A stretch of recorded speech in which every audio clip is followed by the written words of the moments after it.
മതഭരണകൂടത്തിന്റെ പിടിപ്പുകേടുകൾക്കെതിരെ സമരം നടക്കുന്നത് ഇറാനിലാണ്. അവിടെ ഭരണചക്രം തിരിക്കുന്നത് ഇസ്ലാമിക മതമൗലികവാദിയും ഇറാനിയൻ സ്വേച്ഛാധിപതിയുമായ ആയത്തുള്ള അലി ഖമേനിയാണ്. എന്നാൽ ആ പ്രക്ഷോഭങ്ങളുടെ പശ്ചാത്തലത്തിൽ അമേരിക്കൻ പ്രസിഡന്റ് ഡൊണാൾഡ് ട്രംപ് നൽകിയ ആജ്ഞയെ മറികടക്കാനാകാതെ നിസ്സഹായതയോടെ പ്രഖ്യാപനങ്ങൾ തിരുത്താൻ ഖമേനി ഭരണകൂടം നിർബന്ധിതനായിരിക്കുകയാണ്.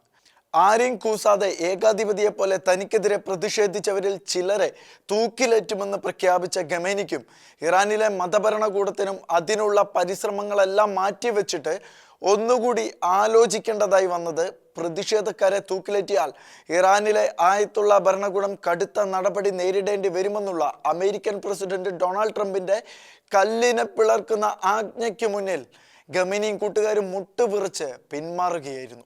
ടെഹ്റാനിൽ മാത്രം ഒതുങ്ങി നിന്നിരുന്ന പ്രതിഷേധങ്ങൾ എല്ലാ സംസ്ഥാനങ്ങളിലേക്കും വ്യാപിപ്പിക്കുകയും അക്രമാസക്തമായ ഏറ്റുമുട്ടലുകളിൽ മരിച്ചവരുടെ സംഖ്യ ക്രമാതീതമായി ഉയർന്ന് 12,000-ന് മുകളിലേക്ക് പോകുകയും ചെയ്ത സാഹചര്യത്തിൽ അമേരിക്കയുടെ നടപടി ഉടൻ ഉണ്ടാകുമെന്ന് സൂചിപ്പിച്ചുകൊണ്ട് ട്രംപ് രംഗത്ത് വന്നു.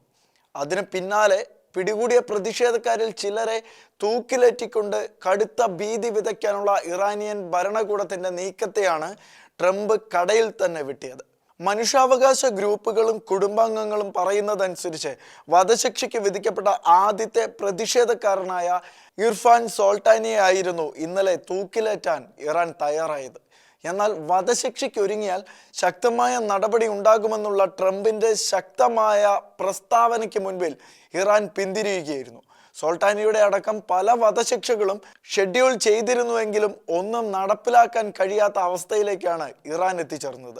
അതുകൊണ്ട് തന്നെ ആദ്യം പ്രസ്താവിച്ച കാര്യം തിരുത്തിക്കൊണ്ട് പ്രതിഷേധക്കാരെ വധിക്കുവാൻ ഇറാൻ ഉദ്ദേശിച്ചിട്ടുണ്ടെന്ന വാർത്ത പോലും തെറ്റായിരുന്നുവെന്ന് വ്യക്തമാക്കിക്കൊണ്ട് ഇറാൻ വിദേശകാര്യമന്ത്രി അബ്ബാസ് അരാക്ചി രംഗത്തെത്തിയിരിക്കുകയാണ്. കൂടുതൽ പ്രതിഷേധക്കാർ വെടിയേറ്റ് വീണ ജനുവരി 8-ന് ഇറാന്റെ തലസ്ഥാനമായ ടെഹ്റാന്റെ പടിഞ്ഞാറുള്ള വീട്ടിൽ വെച്ചായിരുന്നു സോൾട്ടാനി അറസ്റ്റിലായത്.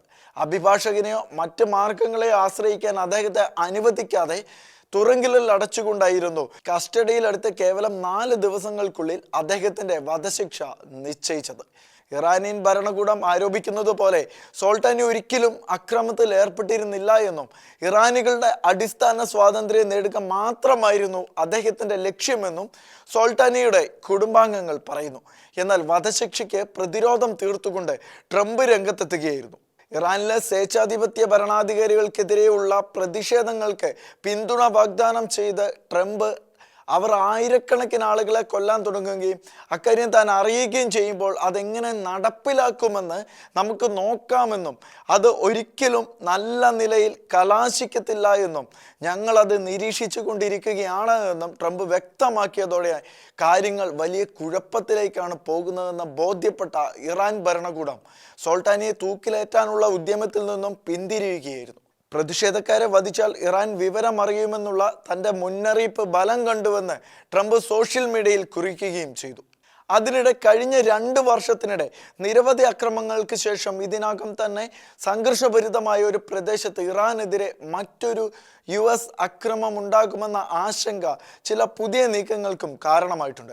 ഇറാനെ അമേരിക്ക ആക്രമിച്ചാൽ പശ്ചിമേഷ്യയിലുള്ള അമേരിക്കയുടെ സൈനിക താവളങ്ങൾ ആക്രമിക്കുവാനായിട്ട് ഇറാൻ സൈന്യം രംഗത്തിറങ്ങുമെന്നും സൗദി അറേബ്യ, UAE, തുർക്കി തുടങ്ങിയ രാജ്യങ്ങളിൽ സ്ഥിതി ചെയ്യുന്ന US സ്ഥാപനങ്ങൾക്കുമായിരിക്കും അതിൻ്റെ എഫക്റ്റ് നേരിടേണ്ടി വരിക എന്നും പെൻസിൽവാനിയയിലെ ട്രംപിന്റെ ചെവിയിലൂടെ തുളച്ചു കയറിയ വെടിയുണ്ട ഓർമ്മപ്പെടുത്തി മുമ്പത്തേതുപോലെയല്ല ഇത്തവണ വെടിയുണ്ട ലക്ഷ്യം കാണാതെ പോകില്ല എന്നുമൊക്കെ പ്രസ്താവിച്ച് ട്രംപിനെതിരെ വധഭീഷണി ധ്വനിപ്പിക്കുന്ന പ്രസ്താവനകളുമായി ഇറാൻ ഇപ്പോൾ രംഗത്തെത്തിയിരിക്കുകയാണ്. ഇറാനിയൻ TV-യിലാണ് അത് പ്രക്ഷോഭണം ചെയ്തത്. 2024 ജൂലൈയിൽ പെൻസിൽവാനിയയിലെ ബട്ട്ലറിൽ നടന്ന പ്രചാരണ റാലിയിൽ ഒരു വെടിയുണ്ടയേറ്റ ട്രംപിന്റെ ചിത്രം ഇറാനിയൻ സ്റ്റേറ്റ് TV-യിൽ പ്രദർശിപ്പിച്ചുകൊണ്ടായിരുന്നു ഇത്തവണ ആ വെടിയുണ്ടയ്ക്ക് ലക്ഷ്യം തെറ്റില്ല എന്നുള്ള പ്രസ്താവന ഇറാൻ നടത്തിയത്. പെൻസിൽവാനിയയിൽ അക്രമത്തിന് ശേഷം തന്നെ കൊല്ലാൻ ശ്രമിച്ചത് ഇറാൻ ആണ് എന്ന് ട്രംപ് ആരോപിക്കുകയും ചെയ്തിരുന്നു. ആ ഒരു സംശയത്തിന് കൂടി ഇവിടെ തീർപ്പായിരിക്കുകയാണ്. വിനാശകാലത്തിന്റെ വിപരീത ബുദ്ധി എന്ന വണ്ണം വിടുവായുത്തരം വിളമ്പുന്ന ഇറാൻ അതിനെ വേറെ കണക്ക് ബോധിപ്പിക്കേണ്ടി വരിക തന്നെ ചെയ്യും.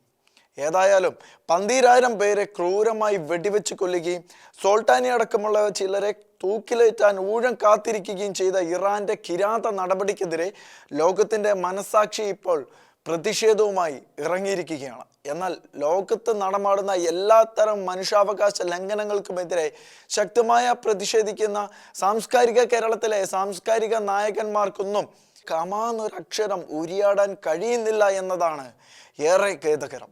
തങ്ങളുടെ രാജ്യത്ത് കയറി തങ്ങളുടെ പൗരന്മാരെ കൊന്നതിന് ഇസ്രായേൽ ഹമാസിനെ ആക്രമിക്കുമ്പോൾ അത് സഹിക്കാൻ മേലാതെ സേവ് ഗാസ എന്നും ഓൾ ഐസ് ടു റാഫ എന്നുമൊക്കെ അലറി വിളിച്ചുകൊണ്ടും ഗദ്ഗതം പൂണ്ട് ഡയലോഗുകൾ അടിക്കുകയും ചെയ്തവരൊന്നും ഇറാനിലെ കൂട്ടക്കുരുതിയെക്കുറിച്ച് മിണ്ടുന്നതേയില്ല.